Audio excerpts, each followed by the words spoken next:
నమస్కారం, అందరికీ నమస్కారం. ఈరోజు అర్లీ మార్నింగ్ 6 AM సుమారు ఉదయం 6 గంటలకు సప్తగిరి లాడ్జ్లో ఒక గంతకుడు మోటార్ సైకిల్పై హెల్మెట్తో వచ్చి మనకు ఇప్పుడున్న సమాచారం మేరకు కోయలకుంట్ల వైపు నుంచి వచ్చినట్టు కనపడుతూ ఉంది. టౌన్లోకి మన మరగరపల్లి టౌన్లోకి 5:45 ప్రాంతంలో టౌన్లోకి ఎంటర్ అయిపోయి సప్తగిరి లాడ్జ్లోకి పోయి అక్కడ ఆ ఓనర్కి సంబంధించిన గొలుసుని దొంగతనం చేసుకొని చెవులు కూడా దొంగతనం చేసుకొని అందులో కొట్టి తీసుకెళ్ళిపోవడం జరిగింది. అందుకే మనం కేసు నమోదు చేసి ఉన్నాము.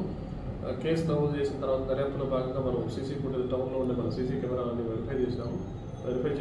ఆ వెరిఫై చేయడంలో ఒక మోటార్ సైకిల్లో ఒక గంట గురించి హెల్మెట్ పెట్టుకుని వచ్చి టువార్డ్స్ ఇప్పుడు బయటికి పోయినట్లుగా కనపడతా ఉంది. పూర్తి వివరాలు ఈ దర్యాప్తులో మనం తెలియజేస్తాం. బాధితురాల పేరు చెప్పండి.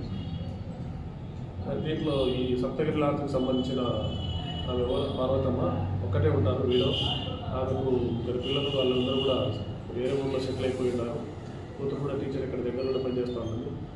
ఆమె ఒక సపరేట్ ఇల్లు ఒకే రూమ్లో ఉంటుంది. ఈ బస్ స్టాండ్కి ఎదురుగానే ఆ పక్కన ఉండే రూమ్ని ఖాళీ పెట్టుకోలేక ఆమె లాడ్జ్ లాగా ఏర్పాటు చేయడం జరిగింది. దాంట్లో కొత్త వాళ్ళు వస్తూ ఉంటారు. ఆ రకంగా వీళ్ళు వచ్చి చేయడం జరిగినట్లుగా కనపడుతుంది మనకి ఇప్పుడు.